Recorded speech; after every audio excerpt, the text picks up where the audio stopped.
अगर तुम भी 1998 से 2002 के बीच में जन्मे हो तो तुम्हें डर तो लग रहा होगा भाई, मुझे खुद लग रहा है। पूरा परिवार डरा हुआ यार। देखो मैं यहाँ पर ये वीडियो किसी को डीमोटिवेट करने के लिए नहीं बना रहा हूँ, वरना मैं खुद भी हो जाता। सच बात हमेशा कड़वी होती है, लेकिन कहते हैं कड़वी चीज भी अच्छी होती है, ज्यादा हो तो इनसे पूछ लो। इस वीडियो को रिसर्च करते टाइम और बनाते टाइम आंखों से पानी आ गया कि यार ये रियलिटी कैसे एक्सेप्ट करेंगे लोग कि 2025 लास्ट ईयर है अपना करियर बनाने के लिए एज इन जेन जी।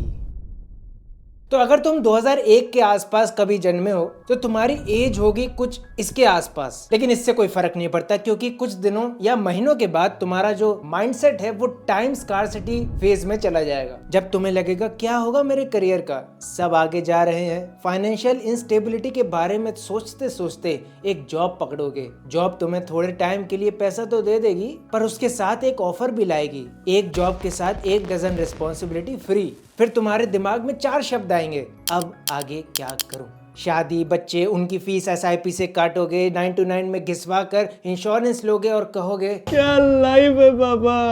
पर है तो ये सच ही, साइंस भी यही कहता है।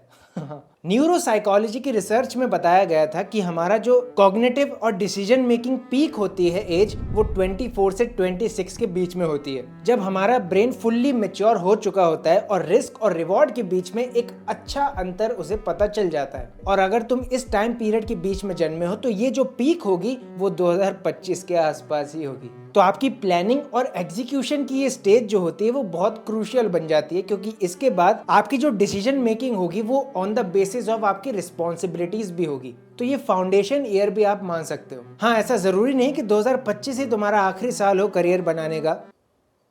अरे नहीं, ये बातें तो आखिरी 60 सेकंड में करनी है।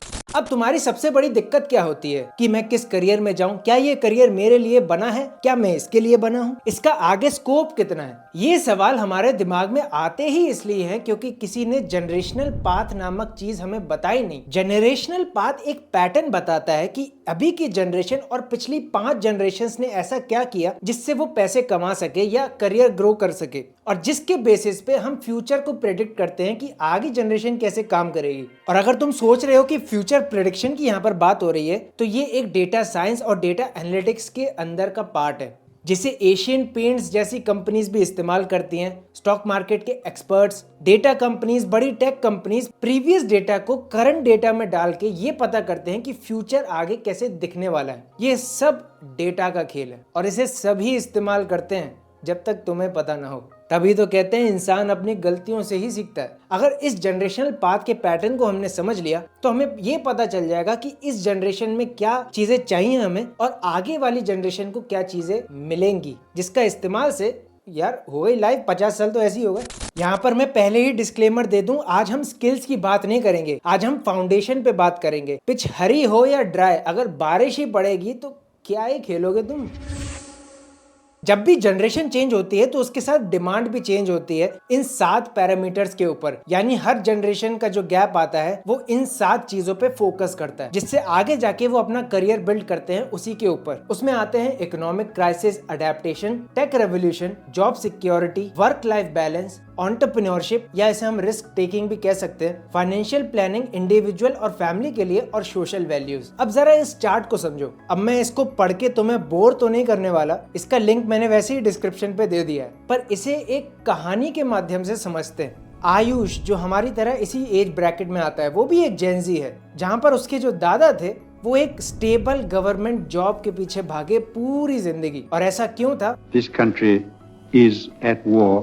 उसके फादर आते हैं बेबी बूमर जनरेशन के अंदर, जहां पर कॉर्पोरेट लैडर चढ़ना सबसे बड़ा अचीवमेंट माना जाता था। अगर स्टेबिलिटी आपकी जॉब में है तो स्टेबिलिटी के साथ प्रमोशन भी होना आपकी जिम्मेदारी है। तो उसके फादर उसी के पीछे लगे पड़े। फिर उसका बड़ा भाई आया 90s में मिलेनियल के तौर पे, जो एक जॉब से दूसरी जॉब में स्विच करता रहा जब तक उसे कोई नई काम नहीं मिल जाता, क्योंकि यहाँ जो वर्ल्ड था वो अनस्टेबल था। यहाँ से गिग इकोनॉमी अपने राइज पे गई थी क्योंकि मार्केट से जॉब खत्म होने लगी थी। 2008 के आसपास का ये टाइम पीरियड आप मान सकते हो। अब आयुष ने सोचा कि अपने एक्सपीरियंस से और बाकी की जनरेशन एक्सपीरियंस से ये पता चला कि उसके दादा जो थे वो फ्लेक्सिबिलिटी से ज्यादा जॉब सिक्योरिटी को मानते थे। उसके फादर कॉर्पोरेट सक्सेस मिलनी चाहिए भले कितना भी बर्नआउट क्यों ना हो जाए, यानी स्टेबिलिटी यहाँ पर रिस्क टेकिंग से ज्यादा प्रेफरेबल थी। और उसका ओल्डर ब्रदर वो फ्लेक्सिबिलिटी को ज्यादा प्रेफर करता था लेकिन कभी इनकम स्टेबल नहीं कर पाया। और ये प्रॉब्लम आज आप भी देख रहे होंगे कि मिलेनियल्स जो काफी है वो अभी भी उसी सर्कल में फंसे हुए हैं, क्योंकि उस वक्त जॉब की बहुत किल्लत थी और फ्रीलांसिंग जो थी बिल्कुल नया जॉनर था जिसको बहुत लोग अडेप्ट नहीं कर पाए। जिसने अडेप्ट किया वो आज पॉडकास्ट में आ रहा है। अब एक बात तुमने नोटिस करी, हर जनरेशनल गैप जब भी आता है तो वहां पर दो चीजें पैटर्न में आती हैं, रिस्क टेकिंग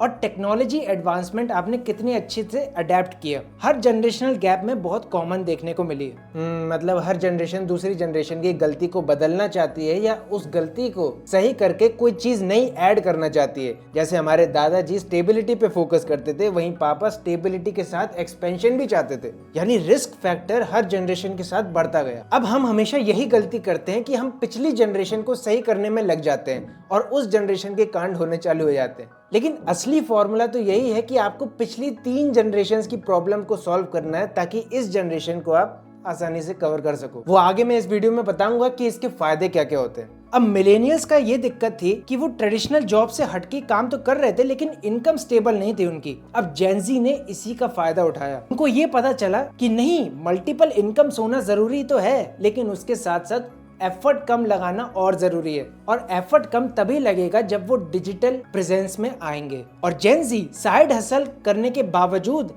डिजिटल प्रेजेंस की वजह से मल्टीपल इनकम स्ट्रीम्स के साथ स्टेबिलिटी भी अचीव कर गया। तो इस सारे गोलमाल से हमें ये पता चला प्रीवियस जनरेशन सिर्फ 2 चीजों के पीछे सबसे ज्यादा भागी, फ्रीडम और फाइनेंशियल स्टेबिलिटी, और वो दोनों ही उनको एक ही हद तक अचीव हुई। बस फिर क्या, हमें फॉर्मूला मिल गया और इसमें कोई रॉकेट साइंस भी नहीं है, क्योंकि आज माइंडसेट ही वही है कि हमें फ्रीडम के साथ फाइनेंशियल स्टेबिलिटी चाहिए। लेकिन सवाल ये आता है कि हम इसको अचीव कैसे करें।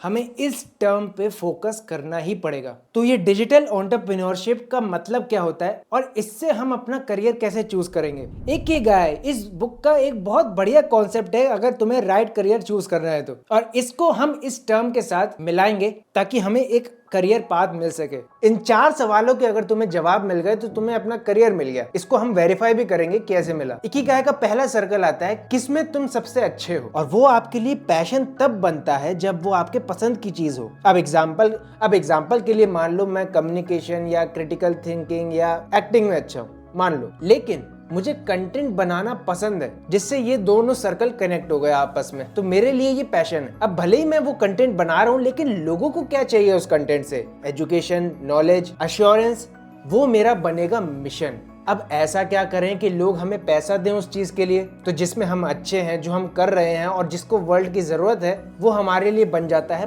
प्रोफेशन। और अल्टीमेटली लोगों को वही चाहिए और मेरा भी काम हो रहा है तो मुझे मिलेगा वोकेशन, यानी वो चीज मेरे लिए सुटेबल है। और ये चारों सर्कल अगर कंप्लीट हो जाते हैं तो आपको अपना करियर मिल जाता है। और मजे की बात तो ये है यहाँ पर तीनों जनरेशन सेटिस्फाई हो जाएंगी जिसकी हमने बात करी अभी। फाइनेंशियल स्टेबिलिटी के लिए आप SIP को करते हो तो दादा को सेटिस्फाई कर रहे हो, डिजिटल स्किल्स को अपग्रेड कर रहे हो यानी एक्सपेंशन कर रहे हो तो अपने पापा को सेटिस्फाई कर रहे हो, और उस स्किल्स के बलबूते पे तुम अलग अलग जगहों पे पैसे ले रहे हो यानी तुम अपने ब्रदर की जनरेशन को फुलफिल कर रहे हो। यानी तीनों जनरेशन के जो प्रॉब्लम्स थे तुमने एक जनरेशन में सॉल्व कर दिए। तुम्हें फ्रीडम भी मिल गई और फाइनेंशियल स्टेबिलिटी भी मिल गई। इसलिए मैंने कहा था डिजिटल एंटरप्रेन्योरशिप बहुत इंपॉर्टेंट है आज की तारीख में। जो भी स्किल तुमने सीख ली है उसको डिजिटलाइज कर दो और वहां से तुम्हारे पैसे बनना चालू होंगे। कोर्सेज, वीडियोस, वर्कशॉप्स, कुछ भी करो भाई, बस जो स्किल, जो करियर आपने चूज किया है उसको लोगों को दिखाओ। यहाँ तक कि मैं जेन अल्फा का अभी से बता सकता हूँ कि क्या फ्यूचर रहने वाला है। वो केयरलेस रिस्क टेकर्स होंगे।